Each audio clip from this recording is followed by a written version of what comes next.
Shri Ganeshaya Namaha. Om Shri Saraswatyai Namaha. Om Shri Gurubhyo Namaha.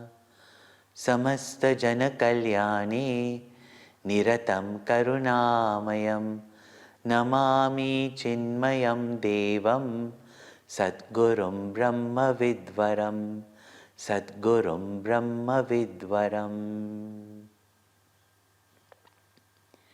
Shri Guru Charan Saroj Raja Nij Man Mukura Sudhari Baranao Raghuvara Vimala Jasu Jodayak Falachari Buddhihina Tanu Janike Sumiro Pavan Kumar Bala Buddhi Vidya Dehu Mohi Harahu Kale Savikar Siyavar Ramachandra Ki Jai Pavan Sutta Hanuman Ki Jai Umapati Mahadev Ki Jai Bolo Bhai Sab Santan Ki Jai.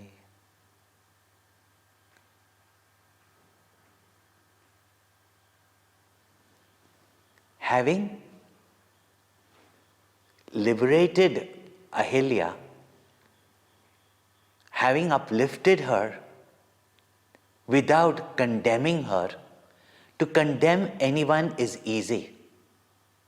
Few are the people who are uplifters of those who are condemned by society, condemned by their dear and near ones. And very often, when we realize that we ourselves have done wrong, or we have been careless, or we have made a mistake, or even done something deliberately, living in self-condemnation is not something that is good for a seeker. Even if we have done something wrong, we must put in all our efforts to uplift ourselves. But Bhagwan is the one who frees us from all sins. And therefore, He is the uplifter of those who are fallen. Having blessed Ahilya, they proceeded to Janakpuri.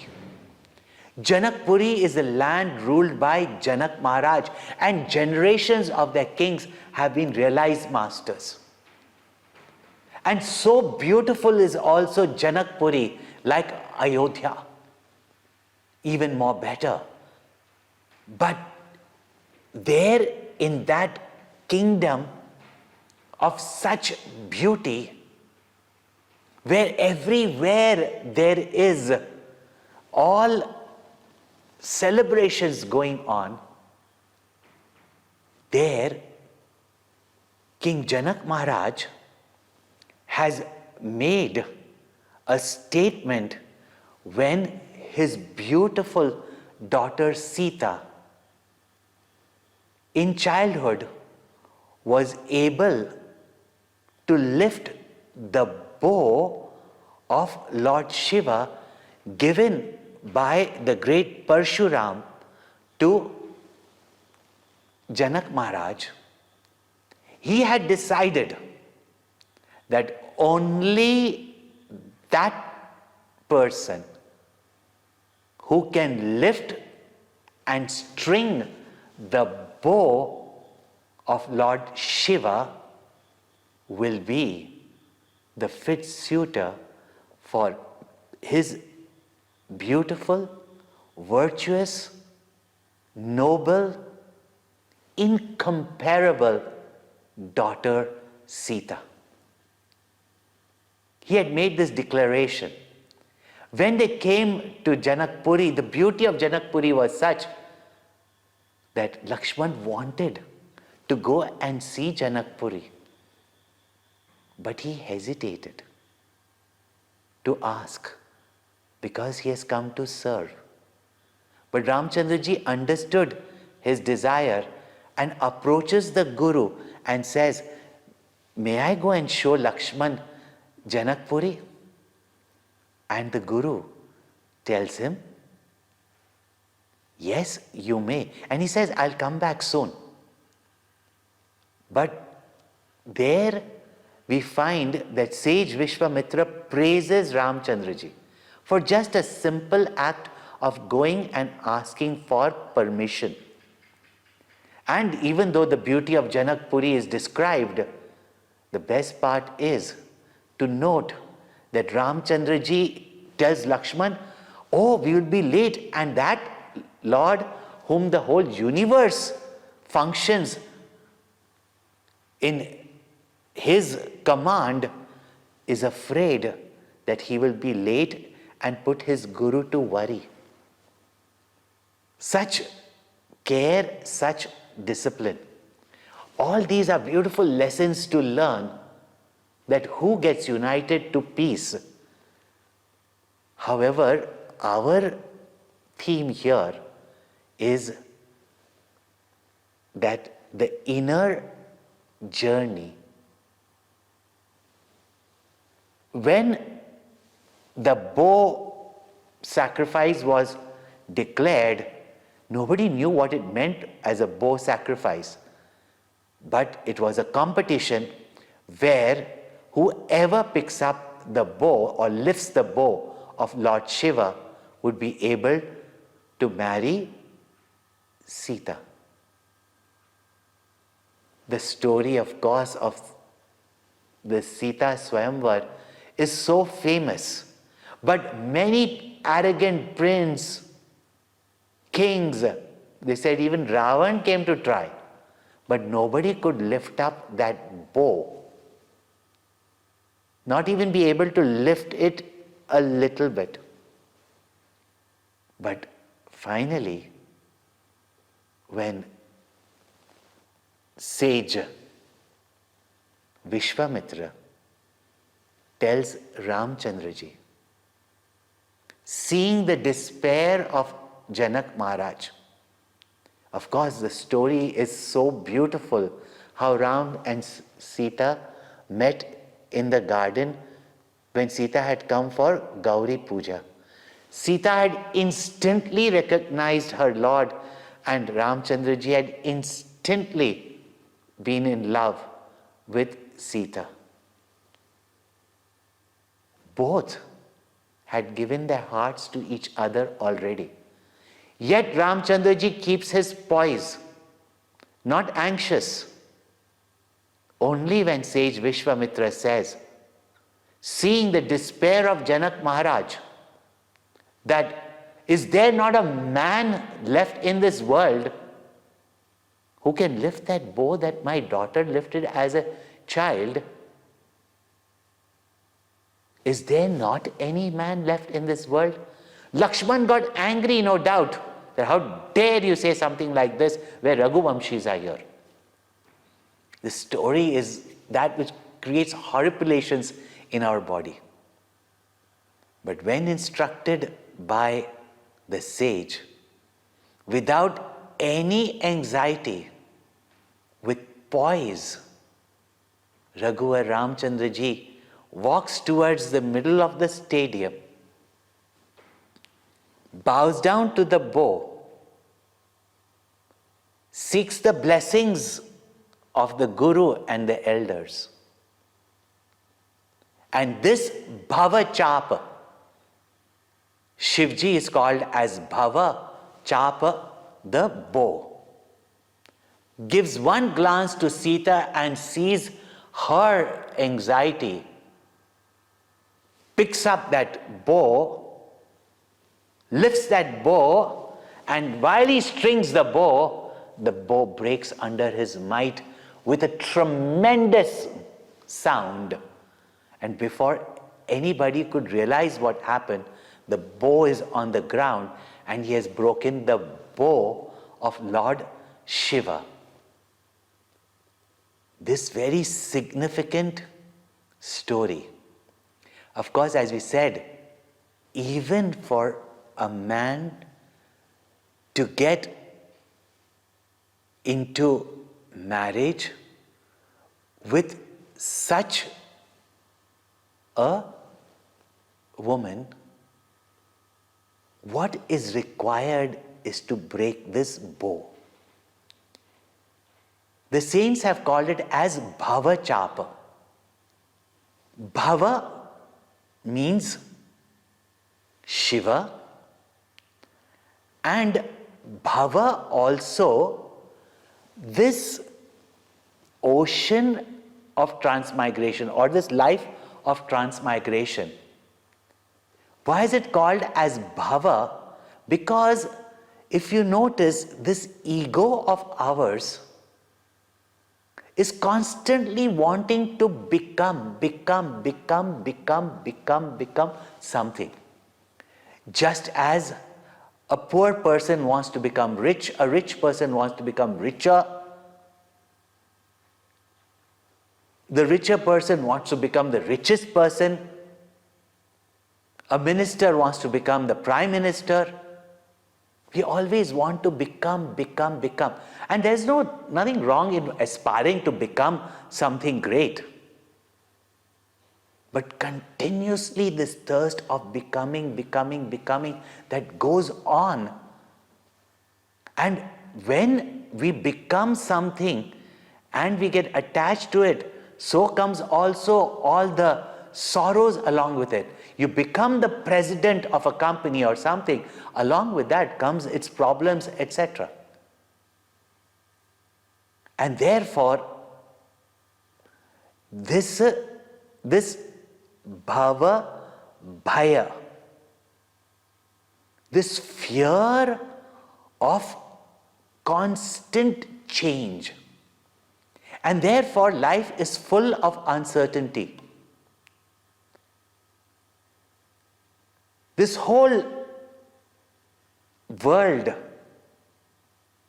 in which we live of change and therefore of uncertainty, insecurities, etc., where as long as this constant becoming greater, bigger than someone else, as long as this ego is there, we cannot get wedded to Shanti, peace, Sita. Goswami Tulsidas ji has himself said that Ramchandra ji broke the bow of Lord Shiva, but the name of the Lord frees us from the fear of this constant becoming or even not becoming something. Only when this ego is broken, this finitude of always wanting to become something finite only, thinking that it is greater, only when that ego is broken does Ram get wedded to Sita. Ananda and peace unite. And when they return back to Ayodhya, happiness and peace, Ayodhya is full of joy, happiness, peace, beauty. Really speaking, here, having united with Sita, that state of peace and beatitude is attained. However, the next part of the journey takes a complete twist, and it is essential for our sadhana. The journey of a sadhak. Puja Gurudev explained very beautifully that when Sita also represents the mind, when the Atma is united with mind or Maya, then see now what happens in Ayodhya. That Ayodhya which was full of joy and peace, there this mantra.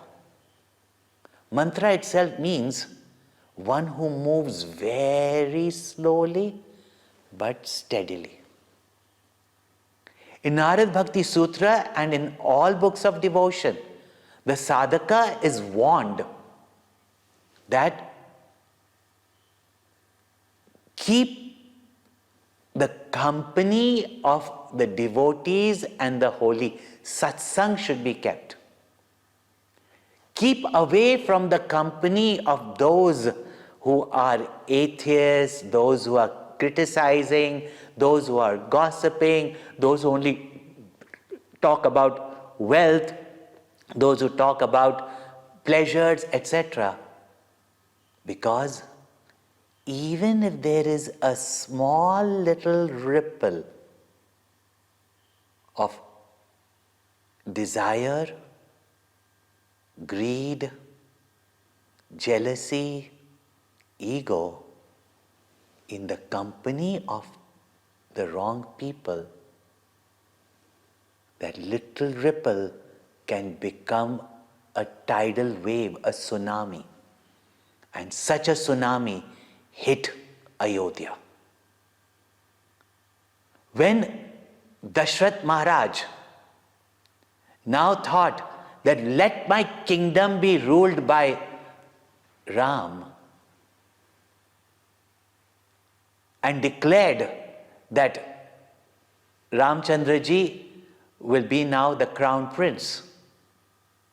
Before he could come and tell Kaikai, Mantra creeps up to Kaikai and gives her the news very, very slyly.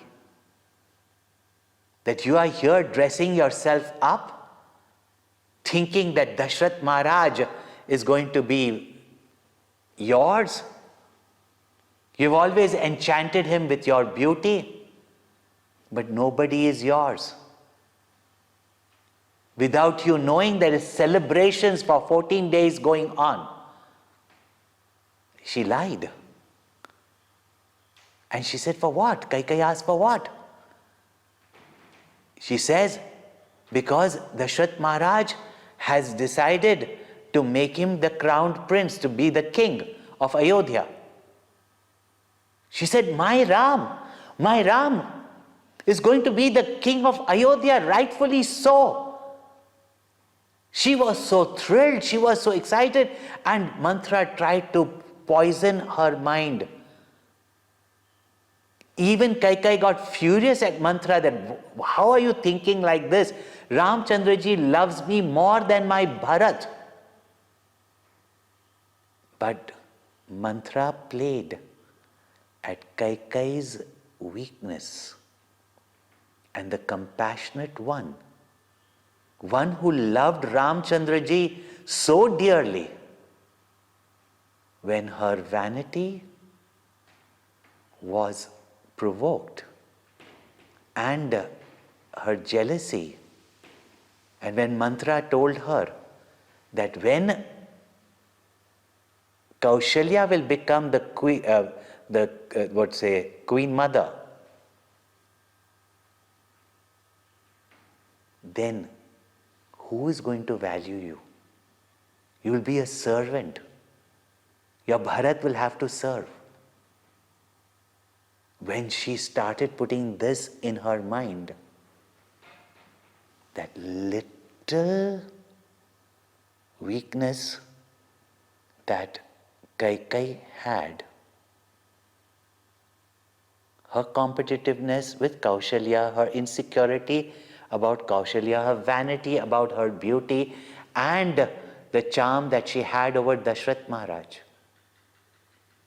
And where Dashrath Maharaj, this whole portion teaches us that where in that Ayodhya has come Ananda and Shanti, bliss and peace, But where there is loss of our mastery over our senses, where wrong company penetrates our mind and plays upon our weaknesses.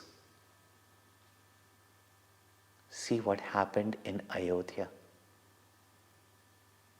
That Kaikeyi, who is the mother of Bharat, no less a noble woman, who has even gone into the battlefield and saved Dashrath Maharaj. But vain of her beauty and wanting to keep Dashrath Maharaj to herself, and that Dashrath Maharaj who has won Star Wars, but infatuated by Kaikeyi. Not only the 2 boons that he had given her before for having saved her in the battlefield, that mantra reminded Kaikeyi and told to misuse those boons. He tells her that I promise you, if anybody has caused this sorrow to you, because she played that whole drama of being upset, angry, throwing her jewels away, even without a trial, I will punish that person and sentence him to death. A king, without discrimination, giving such a promise.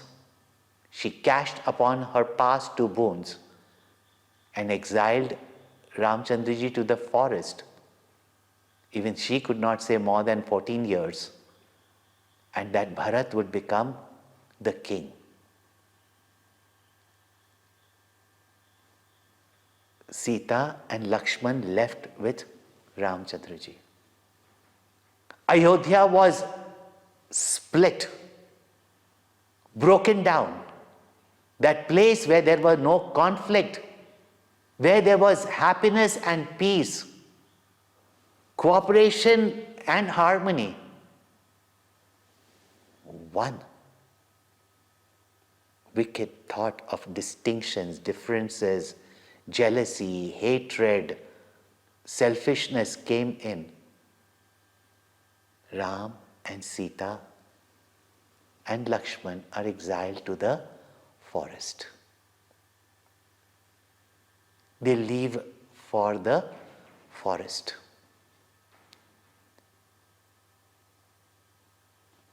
Entire Ayodhya is as though in darkness. Even the people of Ayodhya want to leave and go with Ramchandraji. Sumitra Mata, Kaushalya Mata, look at their greatness. In spite of what Kaikeyi did.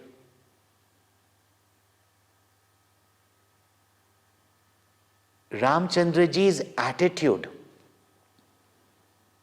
where he was one day being declared, a day before he was being declared to be the king, and the next day, leave alone being the king, he's exiled from his kingdom. These disparities in life that come overnight. But Ramchandraji kept his balance. That gentle smile on his face did not waver. Neither was he excited on getting the news that he is going to be the king, nor did he feel sad on being exiled to the forest. In fact, he tells Mother Kaushalya that Pita Adhina Mohikana Raju. Father has given me the kingdom of the forest where my well-being will take place. I'll be meeting such men and women of knowledge and greatness and living in the forest, free of all these encumbrances. I will have a wonderful life there.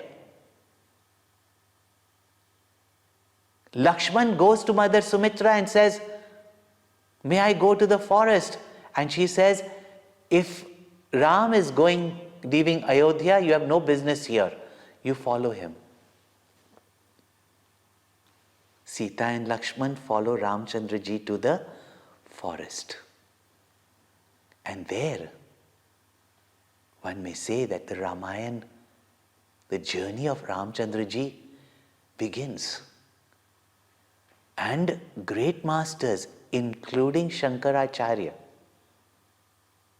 which I will reveal that verse in the end, explains this ayana, this journey of Ramchandra ji, this part of the journey of how from delusion, how crossing the ocean of delusion and conquering the Rakshasas, how Ramchandra ji is united again with Sita and rules the kingdom, Ram Rajya. Dashrath Maharaj wanted to make Ramchandra ji the ruler of the kingdom, but gave in to Kaikai.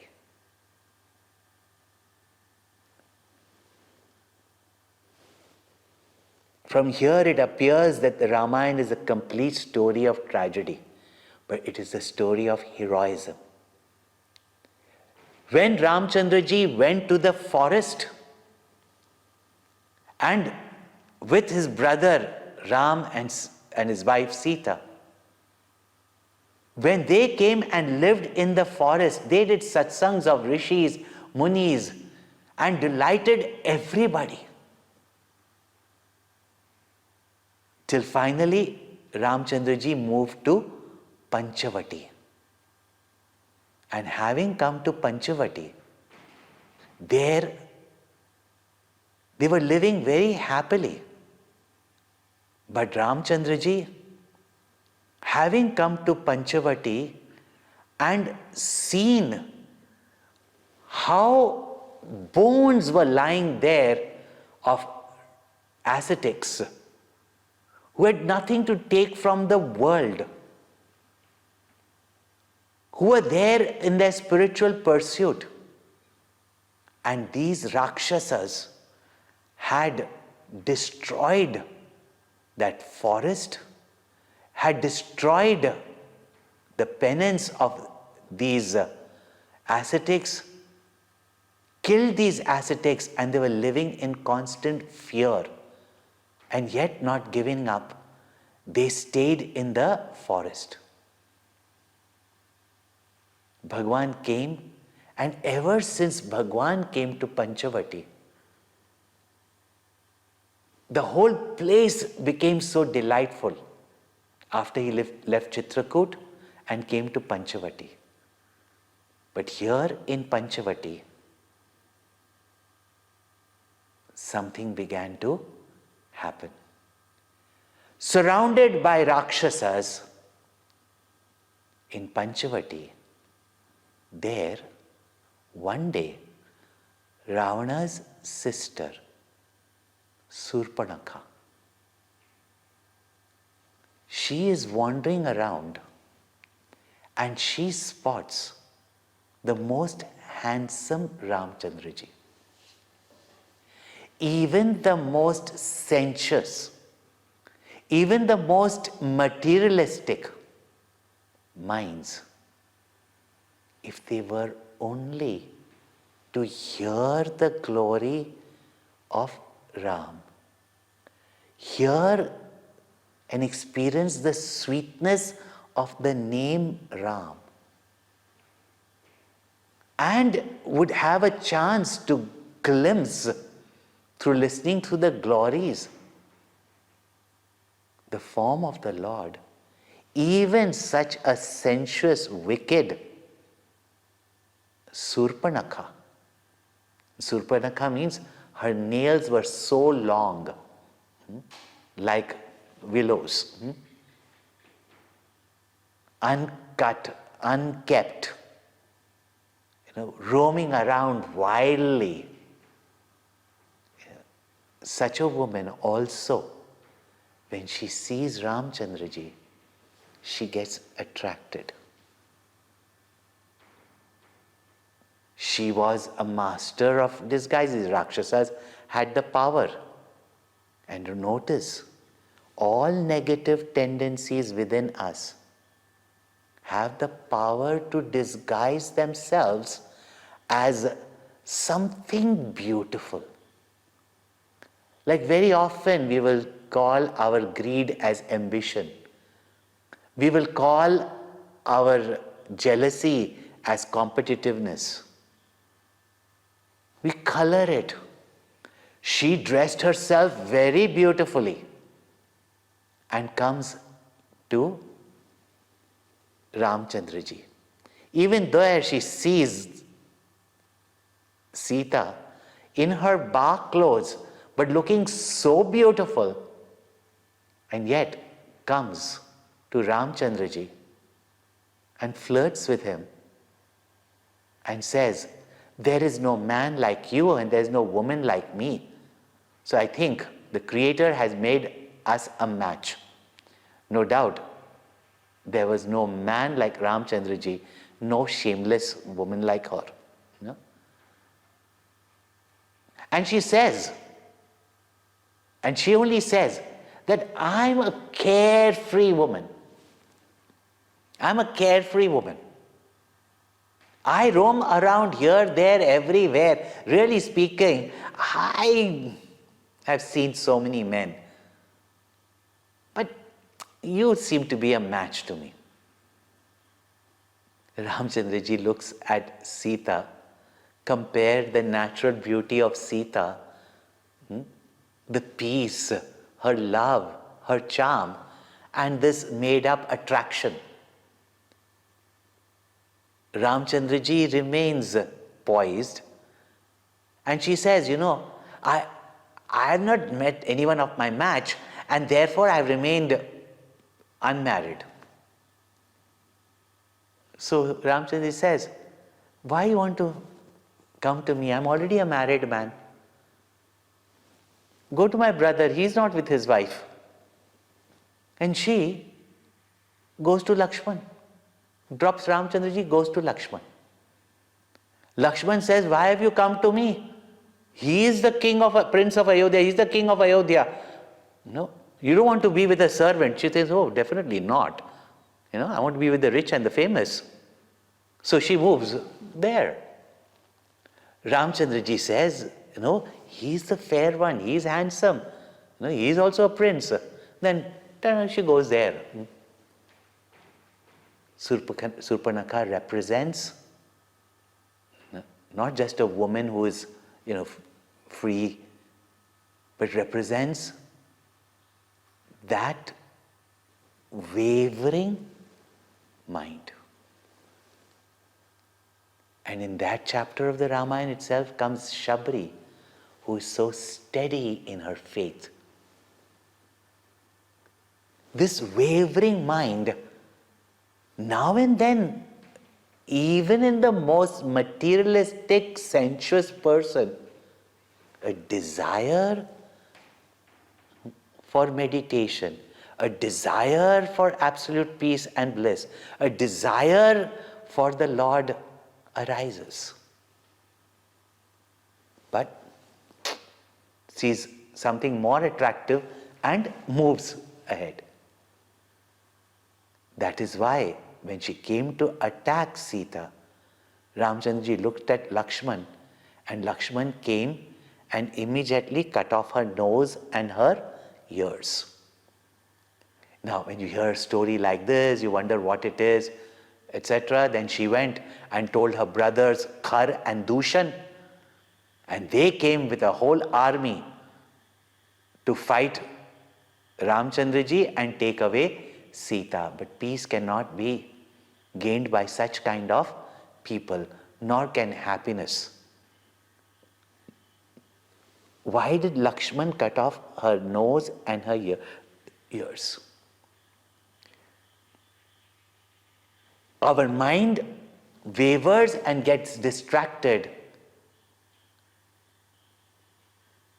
through our five sense organs of perception. And even if you are trying to keep your mind on the truth, the Lord, the Atma, the Self, or the knowledge that has been given by the rishis, these five senses have to be withdrawn from the world to keep your mind steady and consistent in meditation. The three sense organs can be shut. The eyes can be shut and you will not be distracted by forms, at least external forms. In the mouth, if you don't keep any chewing gum, even taste does not bother you. And if you're not sitting beside someone, even the skin, the third sense organ, does not disturb you. But two sense organs, the ear and the nose, even the ears, if you plug them with those airline plugs also, they don't get plugged. You can still hear sound and smell. These both can distract you in meditation and create attractions. Smell can bring in memory, and your mind can again go back to the temporary world of sense objects. And therefore, it is with Vairagya Lakshman that these sense organs cannot be shut, but you cut off. That the moment a smell comes, immediately cut off from your nose. And don't say we don't do that. Cut off from what you hear. And most of you know that any of the spouse is going on talking, how you can be deaf to them? So meditation is be dumb, be deaf to the world around, so that the mind can only be on that inner self, the inner peace. That's why I said this portion is now the journey of sadhana of a sadhak, from the deluded state to the state of Ram Rajya bliss. Shri Ram, Jai Ram, Jai Jai Ram. Om Shri Ram, Jai Ram, Jai Jai Ram. Om Shri Ram, Jai Ram, Jai Jai Ram. Om Shri Ram, Jai Ram, Jai Jai Ram. Om Shri Ram, Jai Ram, Jai Jai Ram. Om Shri Ram, Jai Ram, Jai Jai Ram. Om Shri Ram, Jai Ram, Jai Jai Ram. Om Purnamada Purnamidam Purnat Purnamudachyate Purnasya Purnamadaya Purnamevavashishyate. Om Shanti Shanti Shanti. Harihi Om. Shri Gurubhyo Namaha. Harihi Om.